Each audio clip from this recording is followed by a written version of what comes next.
हाँ दोस्तों, welcome to our YouTube channel. आज हम बात करेंगे जैव विविधता के बारे में और पर्यावरण का ये बहुत ही इंपॉर्टेंट टॉपिक है, इसके बारे में हम बात करेंगे। तो आइए शुरू करते हैं वीडियो।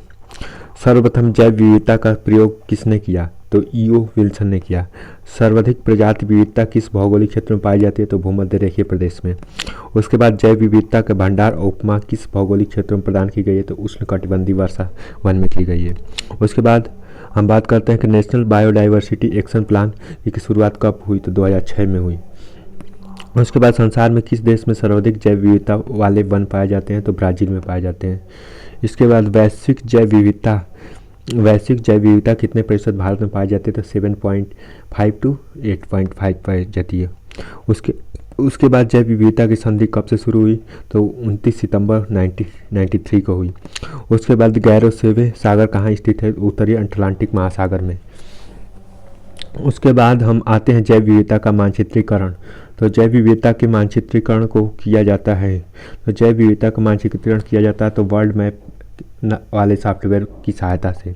उसके बाद वर्ल्ड मैप सॉफ्टवेयर का निर्माण किया था तो पॉल विलियमसन, क्रिस हफरिज और डीकेन राइट ने, ये तीन लोगों ने जैव वर्ल्ड मैप सॉफ्टवेयर का निर्माण किया था। और वर्ल्ड मैप सॉफ्टवेयर से ही हम जैव विविधता के बारे में अध्ययन करते हैं कि जैव विविधता किस प्लेस पर क्या चीज़ सिचुएटेड है, इसके बारे में हम अध्ययन करते हैं। उसके बाद जैव विविधता की विधियाँ, तो अल्फा विधि किसी क्षेत्र विशेष की उपस्थिति और प्रजातियों की कुल संख्या को अल्फा विधि कहते हैं। उसके बाद बीटा विधि किसी क्षेत्र विशेष की उपस्थिति और प्रजातियों की संरचनात्मक विधि, तो किसी क्षेत्र और तो जैव विधियाँ की विधियाँ तीन होती है, अल्फा विधि, बीटा और गामा विधि, तीन विधियाँ होती हैं। तो अल्फा विधि किसी क्षेत्र विशेष की प्रजाति है, मतलब किसी एक पार्टिकुलर एरिया की बात करते हैं, और किसी क्षेत्र विशेष में उपस्थित प्रजातियों की संरचनात्मक कुल, मतलब अल्फा विधि से किसी क्षेत्र विशेष तीनों होगा, ठीक। उसके बाद प्रजातियों की कुल संख्या को अगर अध्ययन किया जाए तो अल्फा विधि में आता है, और उनके संरचनात्मक विविधता के बारे में बात करें तो बीटा विधि आता है। और उसके बाद अन्य संबंध मध्य क्या संबंध बैठता है तो उसके लिए हम गामा विधि का प्रयोग करते हैं। और जैव विविधता के स्तर के क्षेत्र का विभाजन, तो अत्यधिक क्षेत्र जैव विविधता वाले क्षेत्र जैसे उष्णकटिबंधीय वर्षा वन, प्रवाल भित्ति वाले, उसके बाद आर्द्र भूमि वाले, उसके बाद उष्णकटिबंधीय सागरीय क्षेत्र वाले। फिर आते हैं जैव विविधता वाले क्षेत्र, तो पश्चिमी यूरोप और मानसूनी प्रदेश भी और घास के मैदान भी आते हैं। कम जैव विविधता वाले प्रदेश उपध्रुवीय क्षेत्र और मरुस्थलीय प्रदेश आते हैं। उसके बाद निम्न जैव विविधता वाले क्षेत्र उत्तरी और दक्षिणी ध्रुवीय प्रदेश आते हैं। तो जैव विविधता के चार क्षेत्र होते हैं: अत्यधिक जैव विविधता वाले क्षेत्र, अधिक जैव विविधता वाले क्षेत्र और कम जैव विविधता वाले क्षेत्र और निम्न जैव विविधता वाले क्षेत्र। तो अत्यधिक जैव विविधता वाले क्षेत्र में उष्णकटिबंधीय, प्रवाल भित्ति, आर्द्र भूमि, उष्णकटिबंधीय सागर, इन तीन चीज़ों के बारे में पढ़ते हैं। और उसके बाद हम आते हैं भारतीय जैव विविधता का विभाजन। तो भारत की जैव विविधता का विभाजन कैसे हुआ? तो मलयालम जैव विविधता के बारे में बात करते हैं। पूर्वी हिमालय की घाटियों के समुद्री तटों में पूर्वी जैव विविधता होती है। उसके बाद इथोपियन जैव विविधता की बात करते हैं, तो राजस्थान और उसके आसपास के क्षेत्रों के मरुस्थलीय क्षेत्रों में और इथोपियन जैव विविधता होती है। उसके बाद तीसरा आता है यूरोपियन जैव विविधता। तो यूरोपियन जैव विविधता क्या होता है? तो उच्च हिमालय क्षेत्रों में होता है। उसके बाद भारतीय जैव विविधता, तो भारतीय जैव विविधता प्रायद्वीपीय, पठारी भागों और मैदानी भागों में होता है। उसके बाद हम जैव विविधता की संवेदनशील स्थल हॉट स्पॉट की बात करते हैं, यानी जैव विविधता के संवेदनशील स्थल कहाँ हैं, तो इसके बारे में हम बात करते हैं। तो हॉट स्पॉट क्या है? हॉट स्पॉट क्या होता है? तो यह एक ऐसा भौगोलिक क्षेत्र है जिसके जैव विविधता के मानव से खतरा उत्पन्न हो रहा है, और ऐसा क्षेत्र जहाँ कम से कम स्थानीय और संवहनी पादपों में 0.5% और 1500 प्रजातियाँ उपस्थित हो। उस क्षेत्र को प्राथमिक वनस्पति या लगभग 70% ह्रास हो गया हो। तो मतलब जो पॉइंट डेंजरस पॉइंट होता है जहाँ की मतलब 1500 प्रजातियाँ उपस्थित हो, उस क्षेत्र की प्राथमिक वनस्पति 70% नुकसान हो चुका है, वैसे को हम हॉट स्पॉट कहते हैं। जैव विविधता की संपन्नता के मामले में भारत विश्व में कौन से स्थान पर? तो 10वें स्थान पर। जैव विविधता की संपन्नता के मामले में भारत चौथे स्थान पर है, तो 10वें स्थान पर। उसके बाद जैव विविधता को संपन्न भारत के एशिया में कौथा स्थान है? तो चौथे स्थान पर है। तो जैव विविधता के स्थान पर भारत चौथे स्थान पर है। भारत में विश्व में कितने प्रतिशत होते हैं? तो जैव विविधता को उपलब्ध कराने के लिए 7.5 से 8% होता है।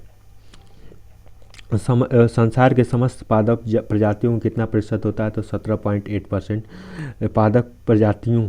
पादप प्रजातियां कितने प्रतिशत भारत में है? तो मतलब पूरे वर्ल्ड का भारत में कितने परसेंट है? तो 17.8% है। उसके बाद संसार के समस्त जंतु में कितना प्रतिशत भारत में है? तो 7.2%। उसके बाद हम आते हैं होप स्पॉट क्या संबंध किससे कहते हैं? तो होप स्पॉट जिस महासागरों में जैव विविधता के संपन्न क्षेत्रों को संरक्षित किया जाता है। उसके बाद मिशन ब्लू कहते हैं। तो मिशन ब्लू का संबंध किससे? तो मिशन ब्लू का संबंध महासागरों के जैव विविधता के संपन्न क्षेत्रों को होप स्पॉट के रूप में संरक्षित किया जाता है। उसके बाद भारत में पाई जाने वाली पार्थेनियन गाजर घास मूल रूप से संबंध रखती है संयुक्त राज्य अमेरिका में। भारत में पाई जाने वाली लैंडान वनस्पति मूल रूप से संबंध रखती है मैक्सिको में। तो भारत में पाई जाने वाली वनस्पति मूल रूप से संबंधित होती है मैक्सिको में। सफ़ेदा यूकेलिप्टस वृक्ष का मूल वृक्ष है ऑस्ट्रेलिया में। इसके बाद बात करते हैं भारत के हॉट स्पॉट। तो भारत के हॉट स्पॉट कौन है? तो पूर्वी हिमालय, नेपाल भूटान उत्तरी और पूर्वी हिमालय के क्षेत्र में आता है। उसके बाद पश्चिमी घाट। तो भारत के पश्चिमी घाट में श्रीलंका विस्तृत होता है। उसके बाद इंडो बर्मा। तो भारत के पूर्वी अंडमान निकोबार और दक्षिणी द्वीप के क्षेत्र में म्यांमार, थाईलैंड, कंबोडिया, लाओस और वियतनाम जैसे क्षेत्रों में इंडो बर्मा हॉट स्पॉट पाया जाता है। वहीं सूडाडेल की बात करें तो ग्रेट ब्रिटेन द्वीप पाया जाता है। उसके बाद जैव विविधता संरक्षण की बात करते हैं। तो जैव विविधता संरक्षण के बारे में हम बात करते हैं तो स्थानीय संरक्षण की बात करते हैं, यानी इन सीटू की बात करते हैं। वह जीव जो वनस्पतियों को उनके आवास स्थान और संरक्षण प्रदान किया जाता है और शामिल राष्ट्रीय उद्यान होता है, वन्य जीव अभ्यारण्य और जैव मंडलीय स्थान। तो जो इन सीटू होता है, इन सीटू जैव विविधता संरक्षण में 3 चीज़ें आती हैं: राष्ट्रीय उद्यान, वन्य जीव अभ्यारण्य और जैव मंडलीय क्षेत्र। उसके अलावा अन्य प्रावधानिक की इन एक सीटू की बात करें तो वह जीव और वनस्पति उनके वास में निकाल कर दूसरे स्थान पर पहुंचाकर संरक्षण प्रदान किया जाता है। जैसे शामिल वनस्पति उद्यान, कृत्रिम उद्यान और कृत्रिम घास आदि का निर्माण करते हैं जो कि नोएबल होते हैं। तो इस अन्य क्षेत्रों में आते हैं। उसके बाद हम आते हैं जैव विविधता के विकास के संबंधित महत्वपूर्ण कारक। तो जैव विविधता के विनाश मतलब नुकसान का सर्वाधिक महत्वपूर्ण कारण क्या है? प्राकृतिक आवास का नाश। मतलब जैव विविधता के विनाश का सबसे महत्वपूर्ण कारण क्या है? प्राकृतिक आवास का निर्माण। मतलब जो नेचर से हमें प्राप्त है उन चीज़ों के नुकसान होने के कारण ही सबसे ज़्यादा जैव विविधता इफेक्टेड होती है। उसके बाद हॉट स्पॉट की अवधारणा का प्रतिपादन किसने किया? तो नॉर्मन मायर्स ने किया। उसके बाद विलुप्त जीवों में इंडो-पारसी संबंध किस देश से? तो मॉरिशस से है। और जीव लाल पांडा का संबंध किस देश से है? तो लाल पांडा का संबंध किससे है? तो चीन से है। भारत में चंदन का कहाँ बहुतायत पाया जाता है? तो कर्नाटक और दक्षिण भारत में चंदन पाया जाता है। तो चंदन सबसे ज़्यादा कहाँ पाया जाता है? तो कर्नाटक और दक्षिण भारत में। लाल पांडा कहाँ पाया जाता है? तो चीन में पाया जाता है। विलुप्त जीव में टोडो पक्षी है मॉरिशस में। हॉट स्पॉट का अवधारणा किसने दी थी? नॉर्मन आयास ने दिया था। उसके बाद जैव विविधता का सर्वाधिक महत्वपूर्ण कारक है प्राकृतिक आवास का नाश। तो आइए अब अगले पॉइंट की डिस्कशन करते हैं। कल्प वृक्ष की उपमा किस वृक्ष को दी जाती है? तो नारियल को दी जाती है। उसके बाद देश के लिए किस भाग को जैव विविधता का द्वार कहा जाता है? तो पूर्वोत्तर भारत को। जैव विविधता का भाग पूर्वोत्तर भारत को किया जाता है। पूर्वोत्तर भारत में क्या आता है? जैसे असम, मेघालय, मिजोरम, इन सब चीज़ों में जैव विविधता का द्वार कहा जाता है क्योंकि उधर जैव विविधता की डाइवर्सिटी ज़्यादा होती है और उस साइड होती है। बांस क्या है? एक घास है। जो कि बांस होता है वो एक प्रकार की घास की श्रेणी में आता है। उड़न छिपकली यानी टेक्रो भारत में कहाँ पाई जाती है? तो पश्चिमी घाट में। पश्चिमी घाट कहाँ होता है? जैसे कि ये कोस्टल एरिया है तो ये पूर्वी घाट होता है और बंगाल की खाड़ी के साइड, और कलभाव खम्मात के सब पश्चिमी घाट होता है। और जैसे हम बात करते हैं कि लोकटक थामिन यानी नाचने वाले मृग कहाँ पाए जाते हैं? तो लोकटक झील में पाए जाते हैं। लोकटक झील कहाँ है? मणिपुर में।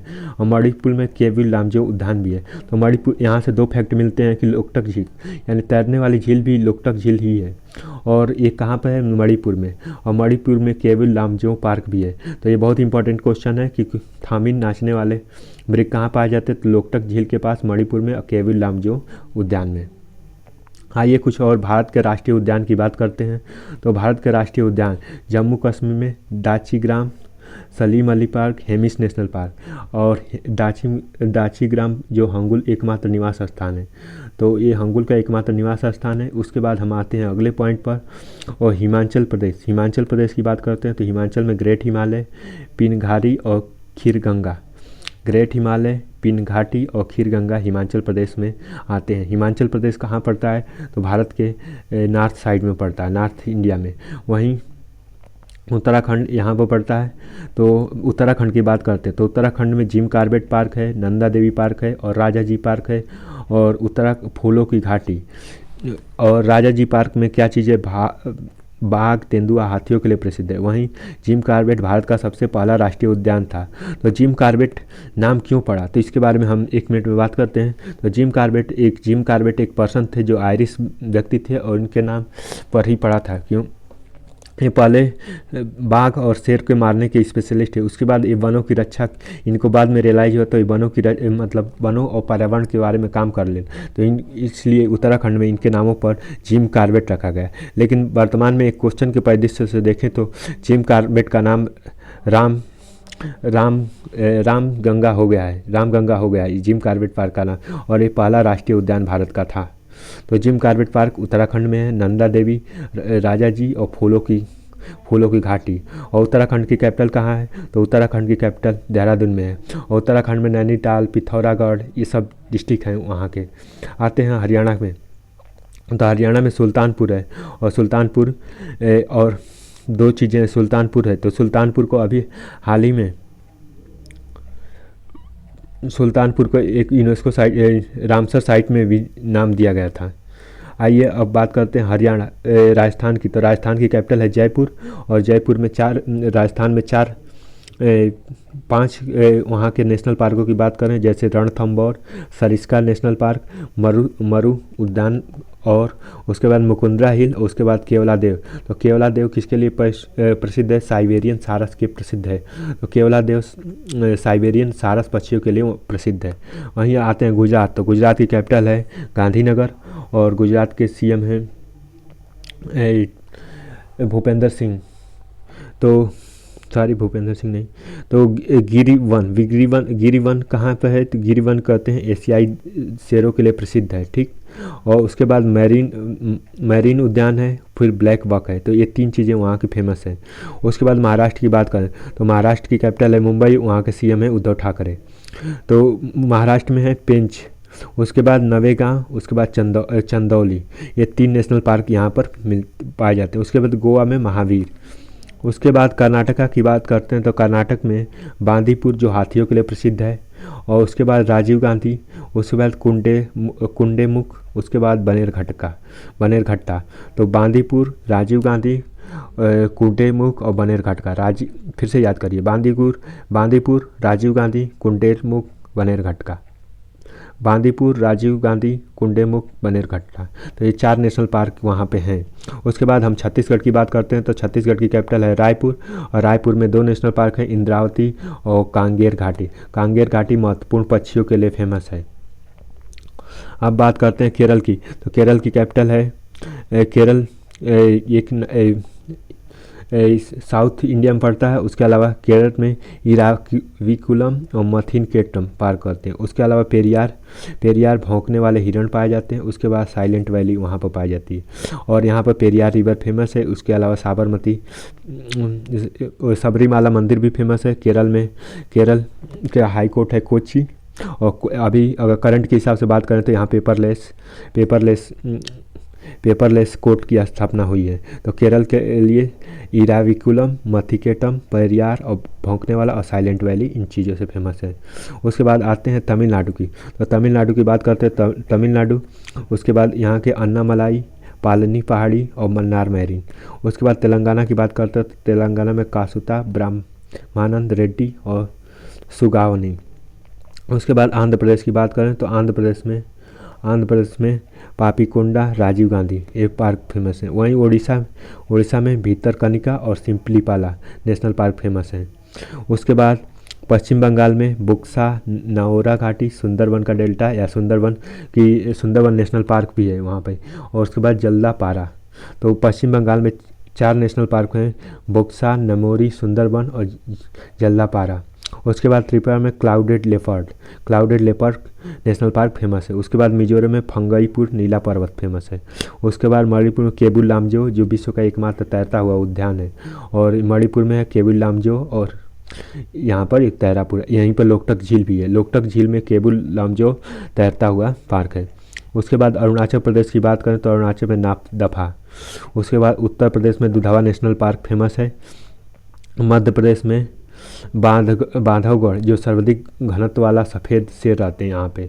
उसके बाद बांधवगढ़ कान्हा नेशनल पार्क। उसके बाद Madhav national park, Panna national park, Sanjay Gandhi national park, Satpura national park.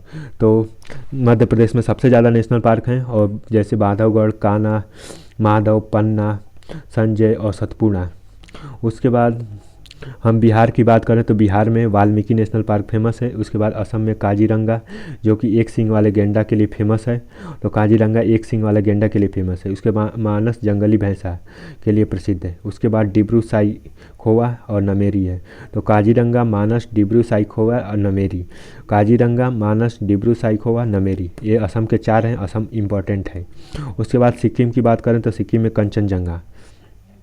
अब आते हैं मेघालय की बात करते हैं।